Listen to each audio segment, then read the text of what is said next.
Okay, so today's topic is something which is the most important thing. And if you have to learn DSA to crack interviews, or if you have to learn DSA to become a good problem solver, whatever the use case is, today's topic is the most important.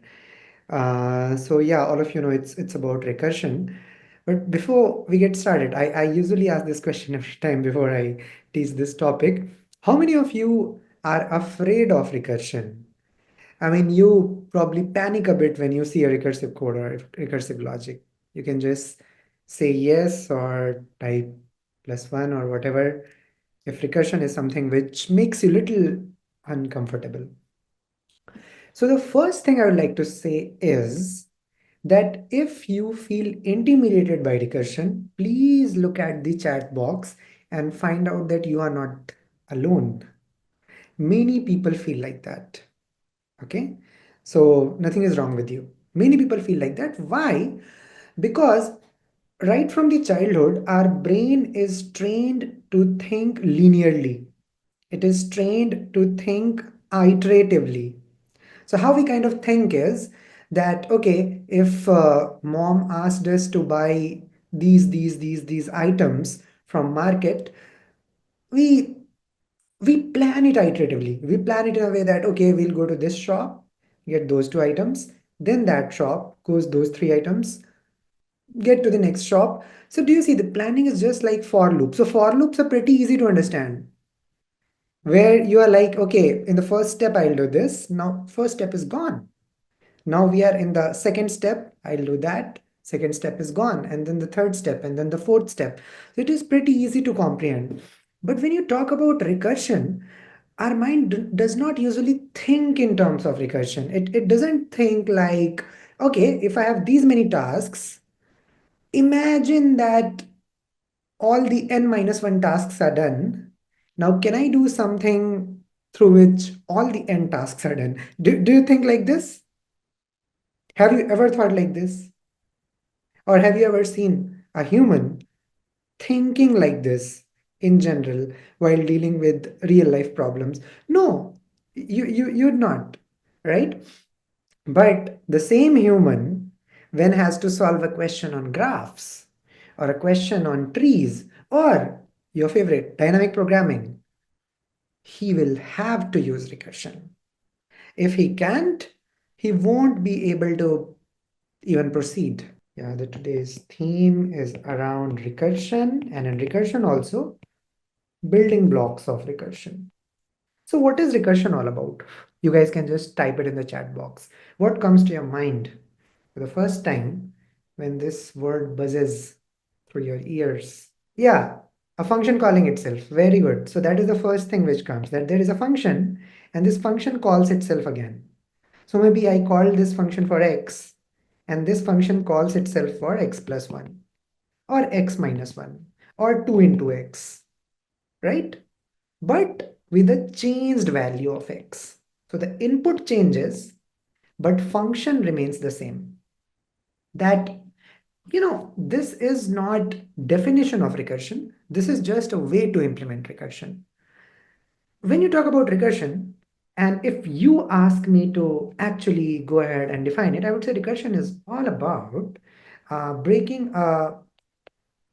a large problem into smaller sub-problems. So there is a large problem and you break that into smaller sub-problems.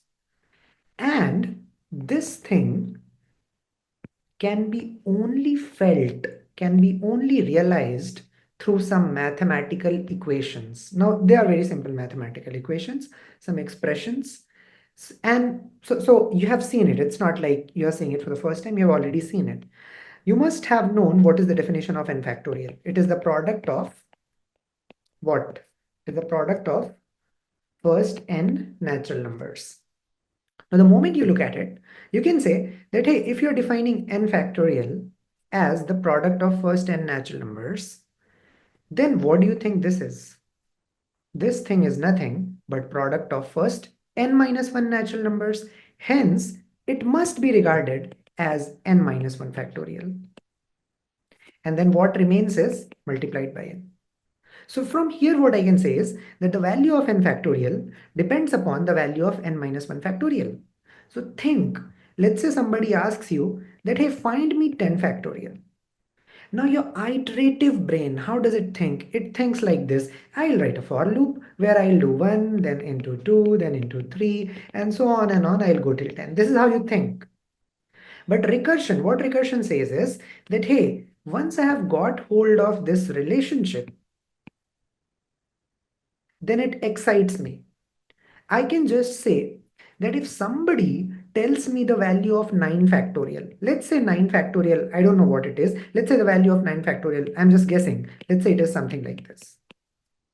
Then all that I'll need to do is multiply this thing with 10. And this thing will be the value of 10 factorial. So it simply means that this thing, 10 factorial, was a larger problem. Why larger problem? Because 10 is larger than 9. And 9 factorial was a smaller subproblem. So I can see that the moment I broke my larger problem into smaller subproblem, my job was done. I was able to derive the solution of it by looking at the solution to this. So this is the most important thing behind recursion. So whenever you are posed with a question where you feel it might be solved recursively or you're thinking recursively, you first have to think in this direction that, hey, I have a situation, it's a big situation. Can I think of smaller situations, solve those, and then get to solve the bigger one? So another example, you have heard about that also. Fibonacci numbers, where you say f of n is f of n minus 1 plus f of n minus 2. This thing very clearly says that nth Fibonacci number is dependent upon n minus first Fibonacci number and n minus second Fibonacci number. If you know these two, all that you will have to do is you'll have to add them and you will get to know this. As simple as that. Okay. Okay, so these kind of equations that you have seen, these kind of equations, they have a particular name and they're called as recurrence relation. It's just an equation which relates a larger problem like f of n, which is nth Fibonacci, is supposed to be a larger problem than this and that. So recurrence relation relates larger problem to smaller subproblems. Okay. Now, if you remember that factorial case, you said factorial of n is equals to factorial of n minus 1 multiplied by n. This is your recurrence relation. Now, there is one very important thing, very important thing about recurrence relation. And what is it? That this recurrence relation is not true. It is not true for all the values of n. Like, can you tell me for which value of n this will fail? Or this doesn't make sense? 0. Exactly. If you substitute n equals to 0, here you will get factorial of minus 1, which is nonsense because there is no factorial of negative numbers. So we will have to stop at 0. We will have to stop at 0. So that is called as base case or base condition, where you say that factorial of 0 is equal to, 1. Factorial of 0 is equal to 1. And for all the values which are greater than 0, you can use this formula, right? And whatever I have said here is written in terms of code. So any recursive function that you write, let's say there is a generic recursive function which takes an input x, returns something called as y, any generic recursive function, the signature of it is first you mention your base case and then you mention your recurrence relation. Like if you want factorial of a number, you know that your input will be n, which is integer, and your output will also be an integer because factorial value is also an integer. And first you write the base case. What is your base case? That if n is 0, factorial of 0 is 1. So we will return 1. Otherwise, we will return factorial of n minus 1 multiplied by n. That's it. Now let me tell you one thing. This is a super simple code where there is only exactly one base case and exactly one recurrence relation.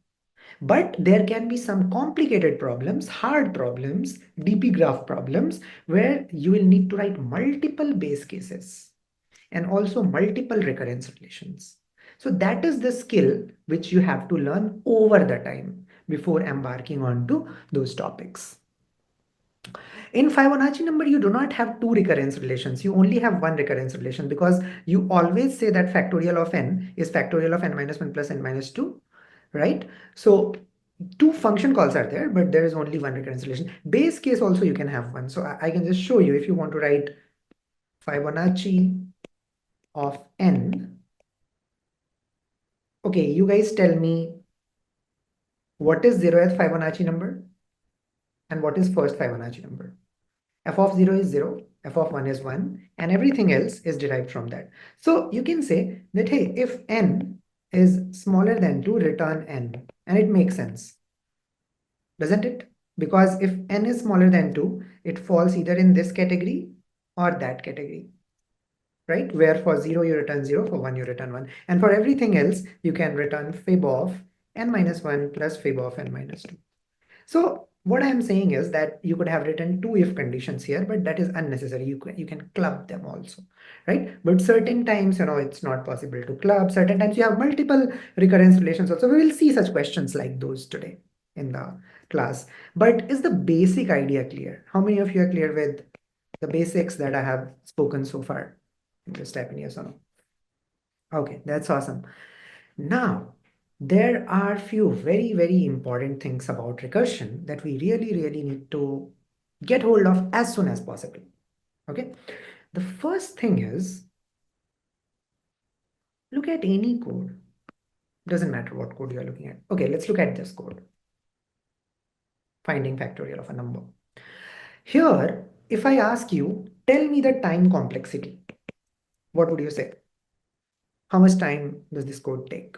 So see, if the same code would have been written using a for loop, you could have easily guessed order n. Now, in case of situations like these, what you have to do is you first have to estimate the number of function calls. You really have to come up with, hey, how many function calls are there? And doing that will be very easy. So let me do it for you.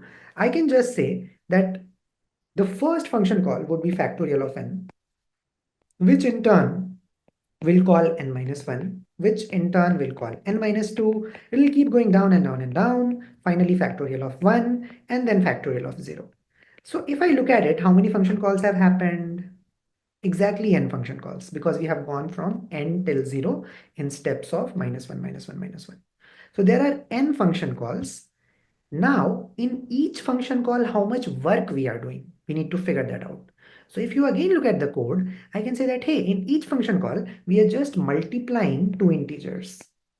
And the cost of multiplying two integers on your modern core CPUs is just order of 1, right? Because you hardly have how much, maybe 32-bit, 64-bit integers, and it's pretty quick to multiply them, right? So multiplication of two integers just takes order 1 cost, and that is the cost which we are paying in each function call. So we are doing order 1 computation here, order 1 computation here, order 1 computation here. Everywhere we are doing order 1 computation, and there are n function calls. So total complexity, the time complexity will be order of n. Does that make sense? So this is the way in which you determine the time complexity of any recursive code. Just remember, first you have to estimate the number of function calls. When I say estimate, here it was very easy. There were n of those, but certain times it's a little tricky. So I'll talk about those situations also in a while.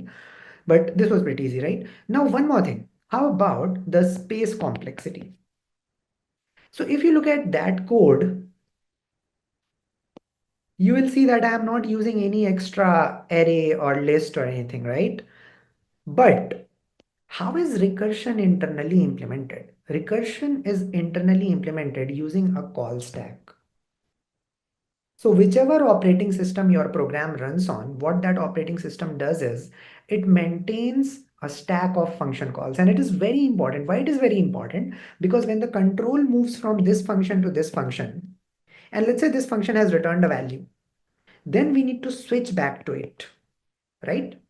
Similarly, when the control goes from here to here to here, and when this function returns, control needs to switch back to it. So it uses a stack. It uses a call stack. It's literally a stack like this, where it places f of n at the bottom, f of n minus 1 on top of it, f of n minus 2 on top of it, and at the topmost, you have f of 0. Now what happens when f of 0 returns? The control automatically comes to f of 1. When f of 1 returns, the control goes to this, and so on and on. Finally, control comes to this, and this is also popped from the call stack.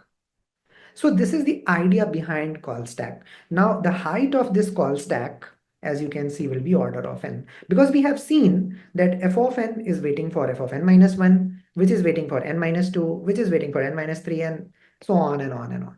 So there are n function calls waiting inside a stack for one another. Now, why is stack the useful data structure over here? The stack is useful data structure over here because of a very simple reason. Now, listen to it. This is a very obvious thing that I'm saying, but the deeper you realize, the more beneficial it will be for you in determining time and space complexities of harder problems. See, in recursion, the control flow is from top to bottom. What I mean by that? The first function to be invoked is this, then this, then this, then this, then this, and finally this. But the return flow is from bottom to top. So what I mean by that is that the first function to return is this. Until unless this returns, f of 1 cannot return its value, because f of 1 is saying that, hey, my value is f of 0 into 1. So f of 0 has to return, then only f of 1 can return. Similarly, f of 1 has to return, then only this can return, then only that can return, and so on and on and on.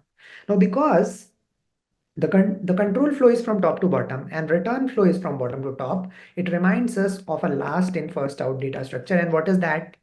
It is nothing but a stack.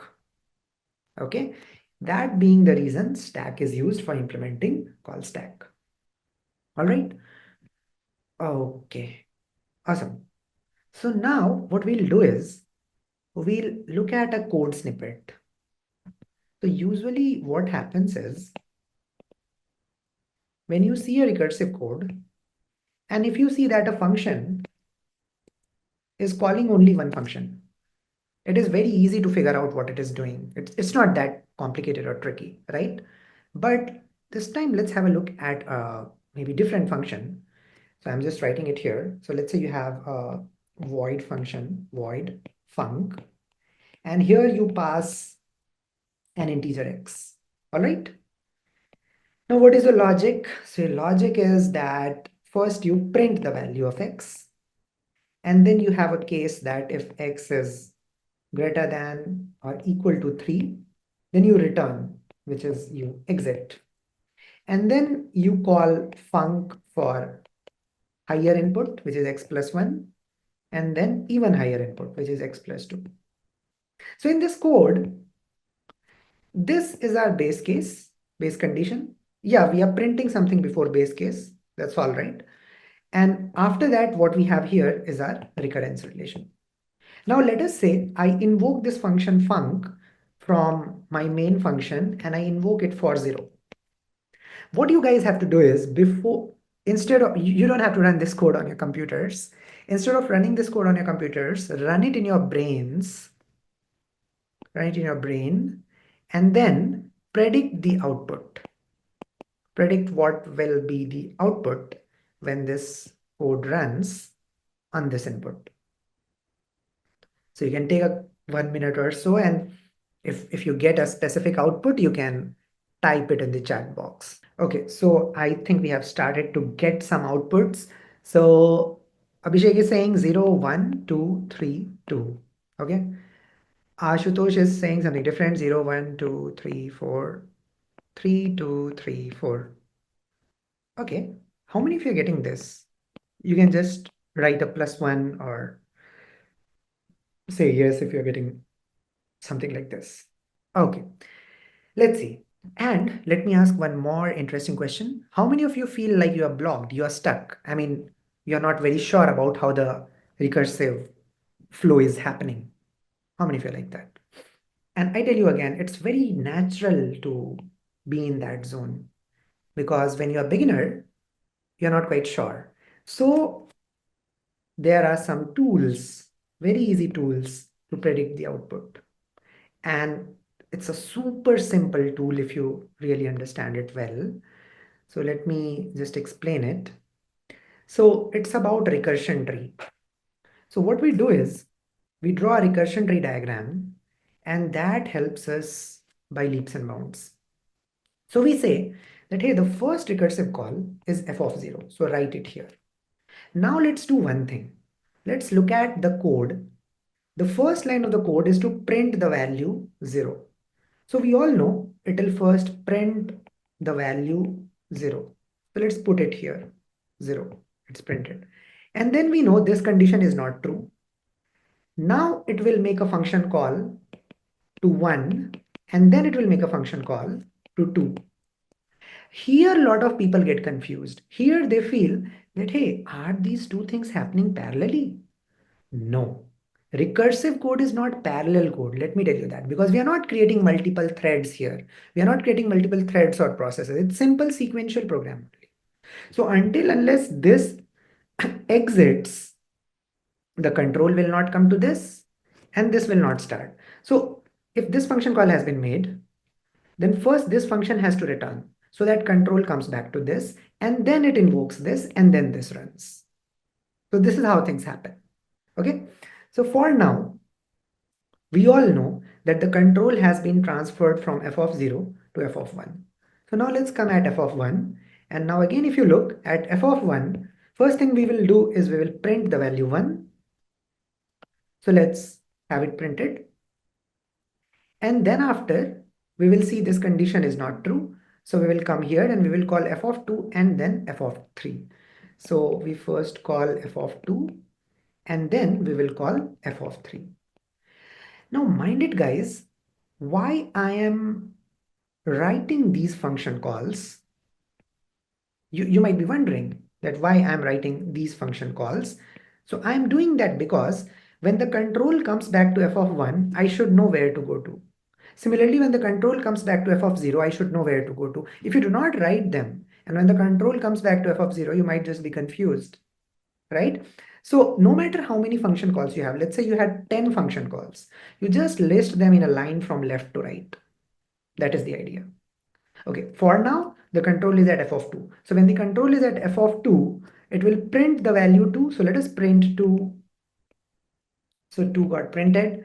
And then this condition is false. So we will come here and we will call f of 3 and f of 4. Now the control has come here at f of 3. When the control has come to f of 3, what will we do? We'll first print the value 3. So let it be printed. And now what do you think? What will happen now? Now when the control comes here, this condition is true, so it returns. When it returns, what it basically means is that so far you had a call stack, and in this call stack you had f of 0, which had called f of 1, which had called f of 2, and which had called f of 3. Now whenever a return happens, it's basically like a pop operation. So now the call stack shrinks. So now the control goes to the top of stack. Whatever is the top of the stack, the control is there. So now the control goes to f of 2. And now we know where f of 2 should go to. So now f of 2 will invoke f of 4. So now this f of 4 will be called. And when f of 4 is called, let's see what happens. It prints the value 4. So okay, let it print the value 4. What all got printed? 0, 1, 2, 3 were already printed. And now we just printed 4, right? After printing 4, when the control comes here, it will also return. So when it returns, this will be removed from the call stack, right? And the control comes back to f of 2. This time when the control comes back to f of 2 has no other work to do. If f of 2 has no other work to do, it will exit and the control will go back to its parent, which is f of 1. And now f of 1 will call f of 3. And now the same thing will happen. This f of 3 and this f of 3, both of them are same. So it's like it will print the value 3 and then it will exit. So I can say after this 4, 3 would be printed. And then when this exits, the control comes to f of 1. F of 1 has nowhere else to go to. So f of 1 also exits and control comes to f of 0. And now f of 0 calls f of 2. This f of 2 will do the same thing which happened here because it's like a repeated call. That's it. So this f of 2 will print the same 2, 3, and what? 2, 3, and 4. So it will end up printing 2, 3, and 4. So I'm just concatenating that here. 2, 3, and 4. So this is the output that you would get. 0, 1, 2, 3, 4, 3, 2, 3, 4. Does this make sense? How many of you understood the entire flow that we just went through? See how easy it is, isn't it? It's quite easy. You just have to draw the function call. A lot of people, when they get stuck in a code, they are unable to debug. I ask them to draw this recursion tree. Now, the moment you draw the recursion tree, you get a lot of idea, lots and lots of idea. Okay, cool, awesome. So now what we'll do is we'll look at one more concept before we take a problem. Okay, and it's an incredibly important concept, and that's the concept of backtracking. And this is even more fearsome topic, I know. So a lot of people, they kind of understand recursion, but in backtracking code, they kind of get confused. Okay. So I'm introducing this idea early on so that you guys get as comfortable and used to it as soon as possible. In more recursive function, what can we do? In more complex recursive function, same thing. See, a function might end up calling multiple functions, right? You might not draw all of those, but you can always plot something and you can have it in your mind that, okay, this is the flow. This is how the flow is happening. And maybe at this point, at this particular, maybe at base condition, we are messing up. Or maybe all the way at the top, we are messing up, right? So if you draw, these sites of insights are almost instantly exposed. Okay, come back to backtracking. So what is backtracking? So let me give you a very, very simple example of it that will help you understand things. Let's say there was a number which was equal to 7. Okay. Now, somebody performed a series of operations on this number. When a series of operations are performed, naturally this number will be changed, right? So let's say what somebody did is he went on and first performed operation 1. Operation 1 was about multiplying this number with 2. So it became 14. And then you performed operation 2. Operation 2 was about adding 1 to it. It became 15. And then you performed operation 3, which was about dividing this number by 5. Then it became 3. So you can see that this number 7 underwent 3 different operations. And after undergoing these 3 different operations, its final value has changed. It is something else, right? Now my question to you is, if I call these operations as operation 1, operation 2, operation 3, now if I just know the final number and the operations which were performed on it, is there a way I can get back my original number? Can I get back my original number if I just know the final number and the operations which were performed on it? If yes, then how? So a lot of you at this point of time would be thinking that by undoing all these operations. So whatever operations you have done, if you undo those operations, you will end up getting the original number. Yes or no? Do you agree with me? Right? Okay, very good. Now tell me one very simple thing. In what order will you undo these operations? Will you first perform undo of this and then this and then that? Or will you perform undo in the reverse manner? Yes, you will want to perform undo in the reverse manner. Let us do it. Let us do it. What will be the undo of divide by 5? Undo of divide by 5 will be multiply by 5. Correct? So if you multiply this 3 with 5, you are going to get 15. Okay, what will be undo of plus 1? The undo of plus 1 will be nothing but minus 1. And the moment you do minus 1, you will get 14. And what will be the undo of multiply by 2? It will be divide by 2. And the moment you do that, you get 7. So see guys, what I want to tell you is that if there was a number which underwent operation 1, operation 2, operation 3, and became something else, num dash.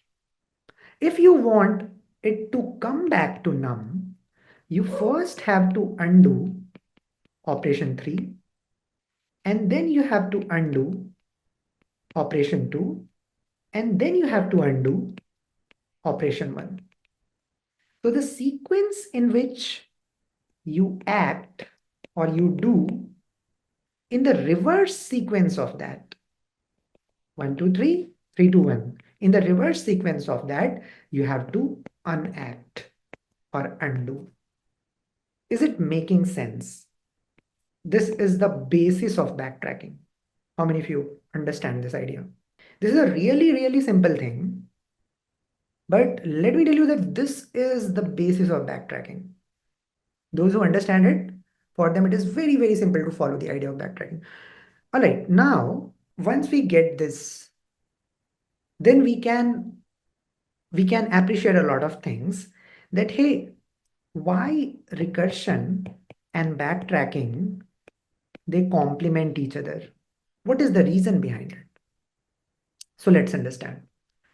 What we have learned is that if let's say you have, if you make a function call, let's say you make a function call f of n, and then you changed n, you performed some operation O1. This number n got changed to n dash, right? And now you performed some other operation O2, and then this number got changed to n double dash. And then you performed one more operation, operation 3. This number got changed to n triple dash. And I had told you in recursion, the control flow is from top to bottom. You start from the top and you go all the way till bottom, right? I told you this. But how does the return flow happens? Yes, return flow happens in reverse manner. Return flow happens in bottom to top manner. By that I simply mean the first function to return to exit will be this, and then this, and then this, and then finally that. So think of it in this manner that a function f of n had a logic that it will apply some operation and then make the next function call f of something, and then it will undo that operation. If that is the case, what it means? It means that f of n did something and then it invoked this function. This function did something and then invoked this. This function did something, then it invoked this. Now, if let us say this is your base case, if the control flows back from here, the control will come to this function, and now this function will be the first function to undo its action. Why? Because the control is going from bottom to top. Control is going from bottom to top. All the functions had done these two things. F of n had done these two things. F of n dash had done these two things. F of n double dash had done these two things. So now when the control is going back from bottom to top, it first comes here. So this will be the first function to undo its action.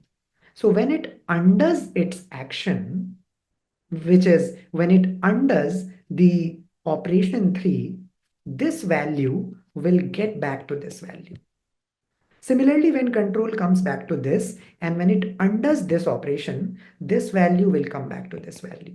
And similarly, when this function undoes this, its operation, so basically when the control goes from bottom to top, you will see that input gets converted back to its original form, to its original state, actual state.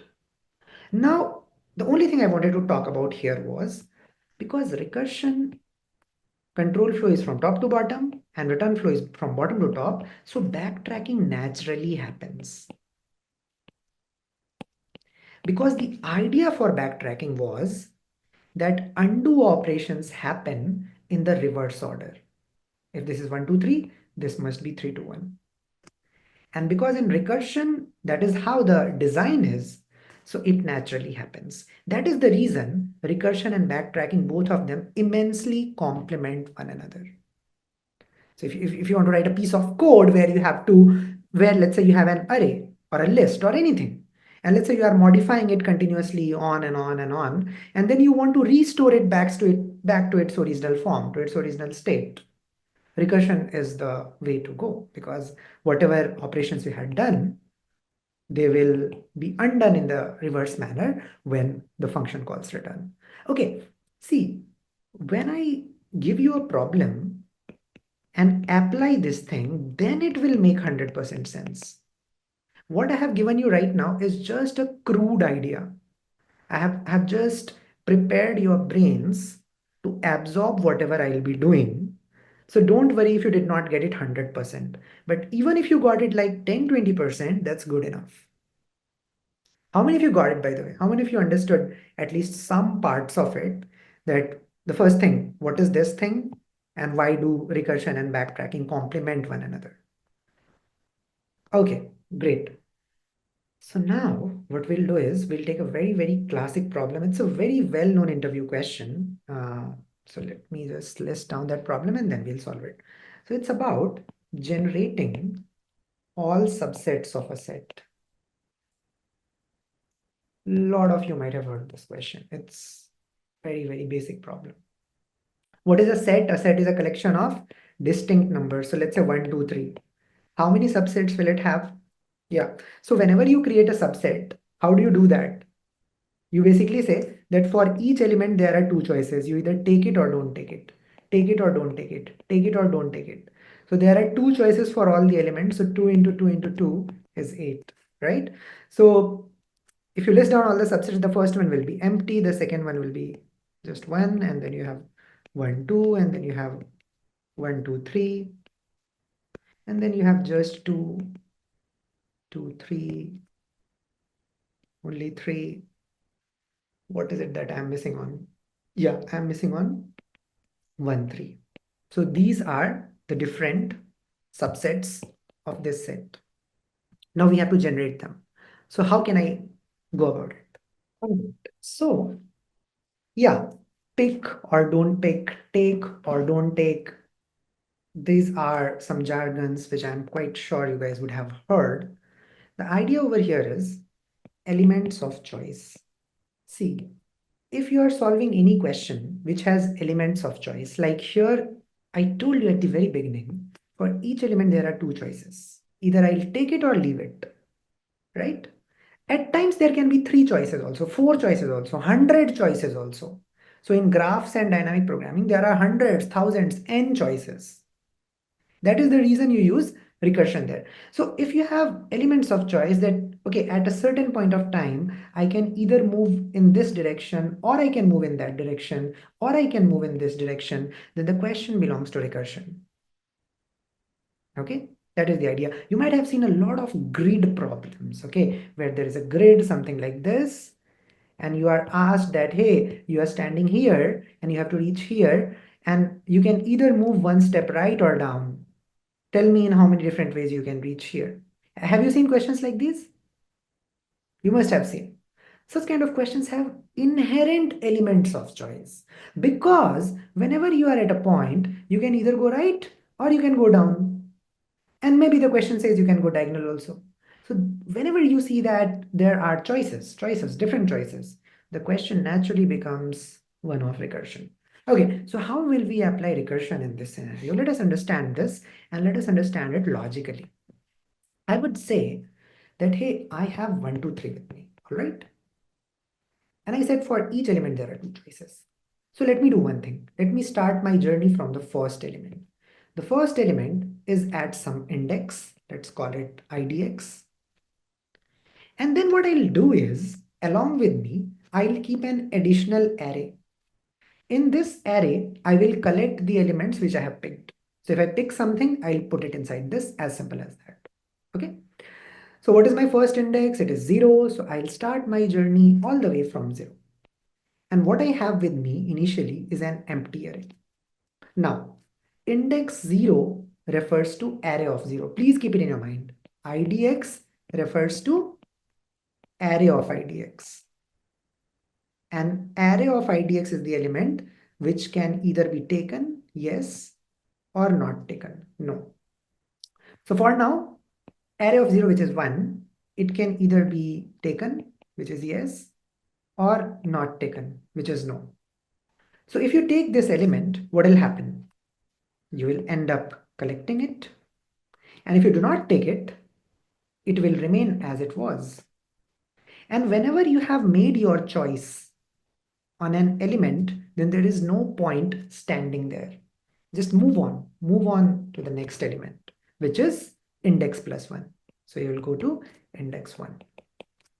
Now you have to repeat the same thing that you did over here at all the other places also. So now let's say you are here. You will say that, okay, I am at index 1. The element is 2. So I can either take it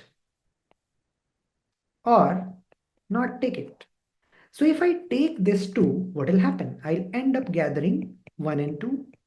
And if I do not take it, this list will remain as it was. And in both the cases, I'll move forward. I'll move forward to the next element, which is at index 2. Again, at index number 2, there are two choices, yes or no. So if you say a yes, if you take the element at index 2, you will end up gathering 1, 2, 3. And if you do not take it, you will end up having the same thing, which was 1 and 2. And in both the cases, you will move from your current index 2 to the next index 3. Now tell me one thing, what to do here at this situation? When your index has become equal to 3, it logically means that now you have come out of the array. You have come out of the array, it means that you have made your choices for these elements. Whether yes or no, you have made those choices. So there is nothing left for which a choice is to be made. Like if you try to understand what I'm saying, at this particular point, how have you reached? You said a yes. You said a yes for index 0. So you have it. You have 1. You said a yes for index 1. So you have 2. You said a yes for index 2. So you have 3. Right? Similarly, if you look at this path, the other path, it is like yes, yes, no. So it basically says you said yes for this, and no for that. That is the reason you have 1, 2. So what I'm trying to say is that the moment your index becomes equals to n, you can stop. Just stop. The job is done. And now you can go on repeating the same thing on and on and on. Here you are at index 2 again. You have two choices. Either you say yes or you say no. If you say yes, what happens? You end up grabbing this 3 and you have 1, 3. If you say no, that 1 stays the same and you go on to the next index, which is 3. So these are all your base cases. And you can see you have just printed 4 different subsets. Similarly, you can expand this branch also, right? Can you do it? How many of you can expand this branch on your own? You can do it? Yeah. Super easy. Very, very easy. Like it's the same thing that you have to do. Like here you are at index 1, two choices, yes or no. If you say a yes, you will take this element which is at index 1. So you will take 2, move on to the next index. If you say no, this will remain as it is. You'll move on to the next index. Again, here two choices, yes or no. If you say no, it will remain as it is. And now you reach index 3, which is again your base case. If you say yes, then you would take this 3 and you would have 2, 3. index 3 base case. Again, two things from here. No means empty, and you come to index 3. So this is your empty subset. And yes means you would have taken this 3 and come to index 3. This is also a base case. So you can see that 4 more subsets have printed over here. So 4 plus 4, and that is your answer, which is 8. Okay, cool. So is this flow clear? How many of you are completely clear with the flow?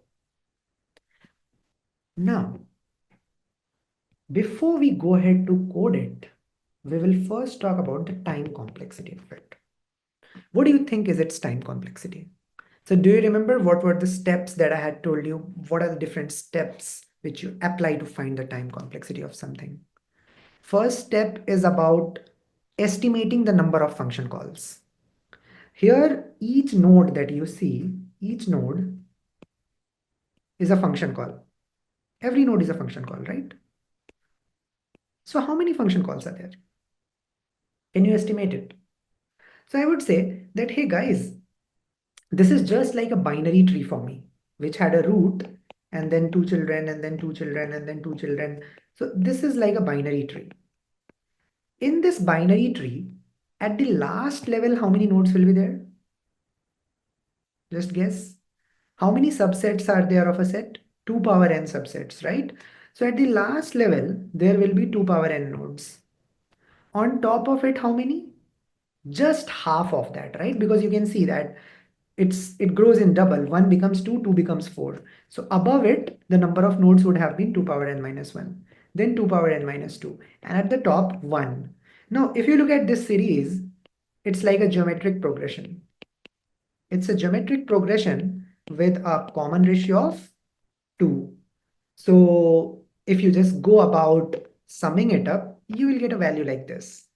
The sum of GP you all know, a into r power n minus 1 upon r minus 1, right? Here a, your first term is 1, common ratio is 2.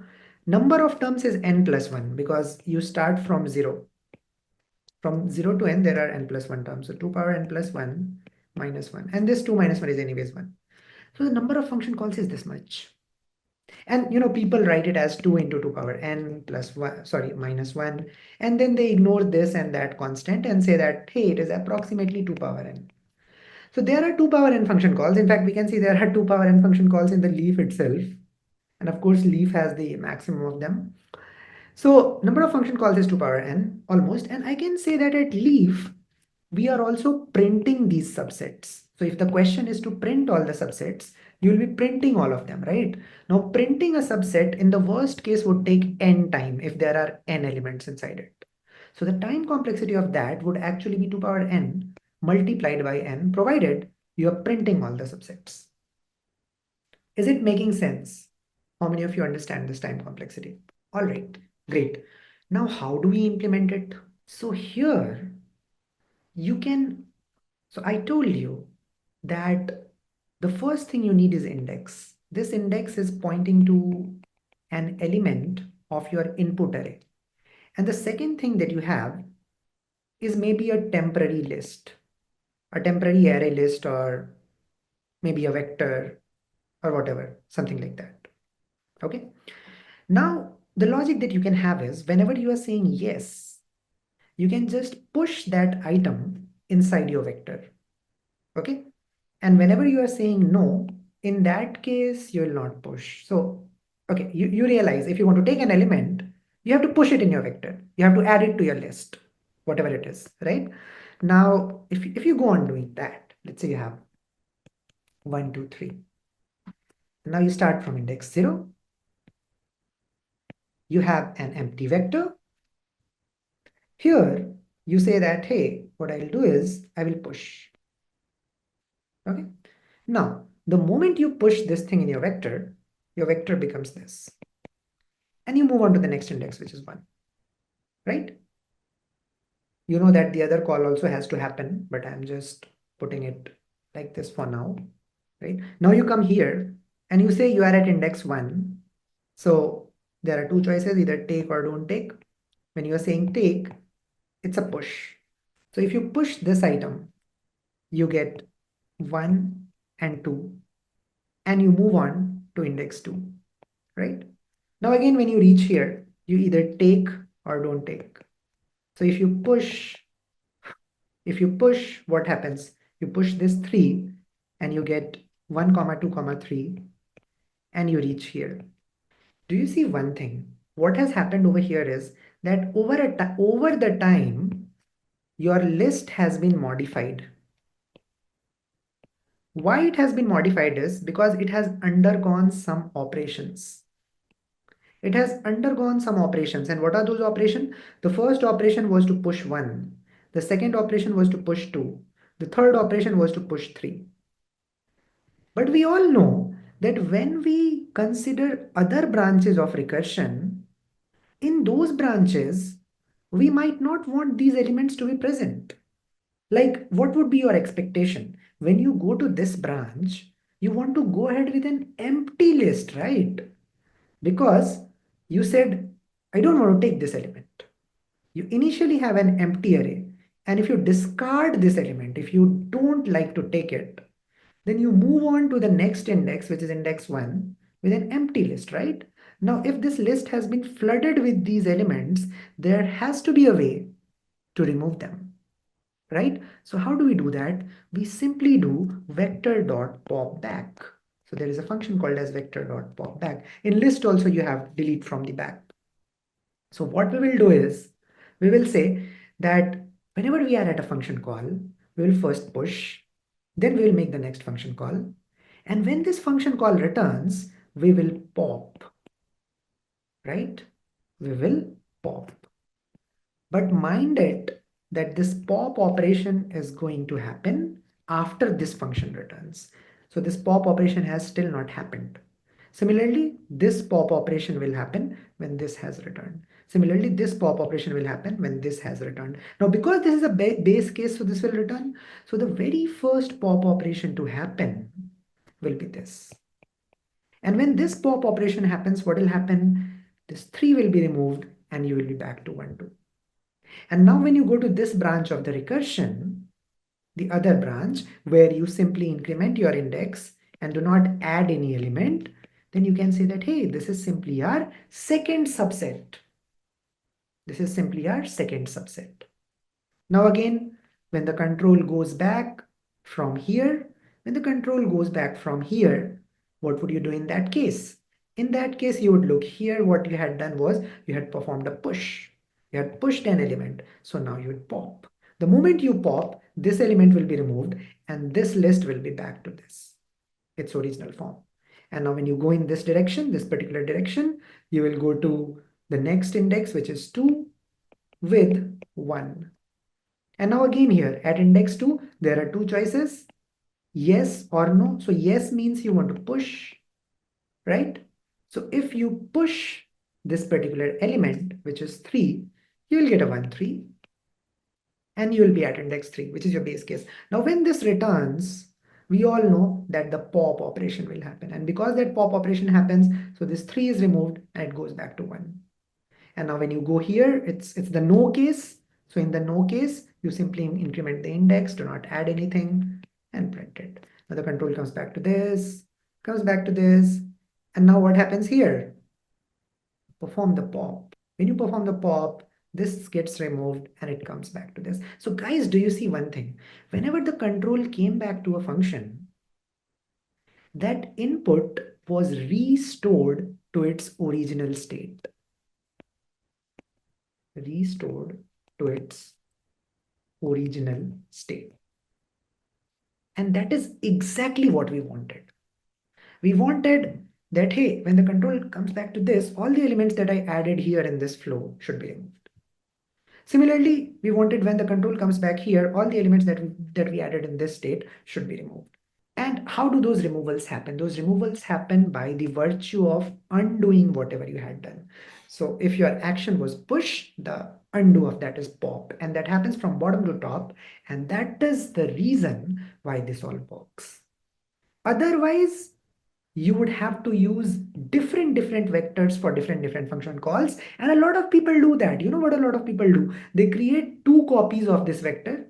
In the first copy, they will insert the element, and in the second copy, they will not insert. Of course, the time complexity and space complexity will be higher of that approach than this approach. Because in that approach, you are passing the vector by value. You're not passing it by reference. So you're passing it by value, creating a new copy, you're consuming more memory, you're consuming more time, right? So this is where backtracking really shines.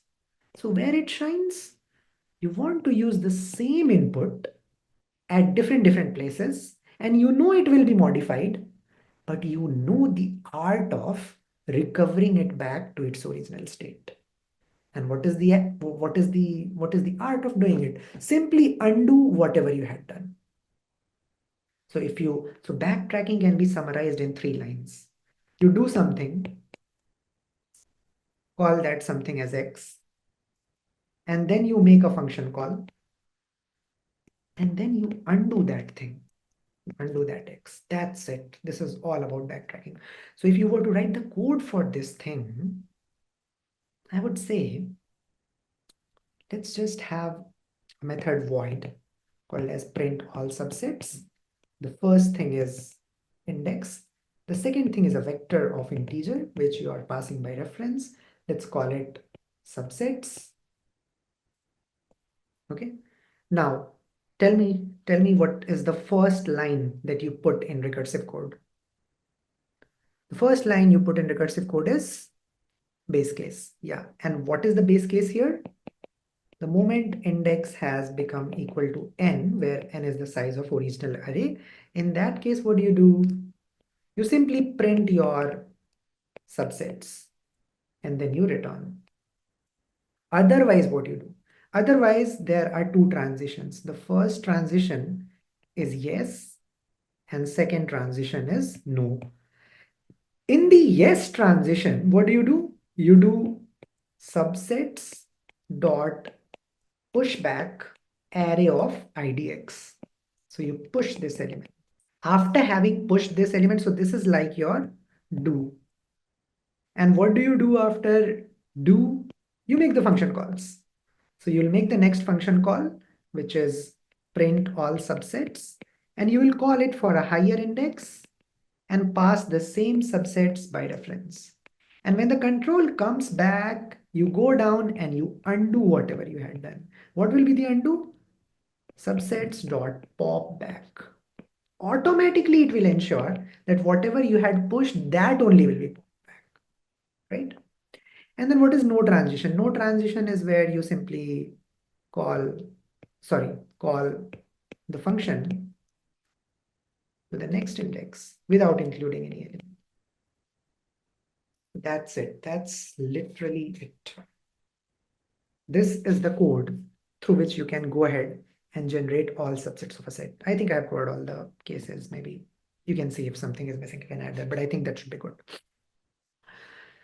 So yeah, did it give you an idea? How many of you can now connect all the dots of backtracking that I had spelled at the beginning of the class? Now, do you kind of realize that how easy it is? I mean, as a concept, it is not hard. As a concept, it is quite easy. Application wise, it may be tricky, and that depends upon your practice. And I would say not just practice, your reasoning skills. How good you have become at reasoning through the questions rather than just looking at the hints or trying things.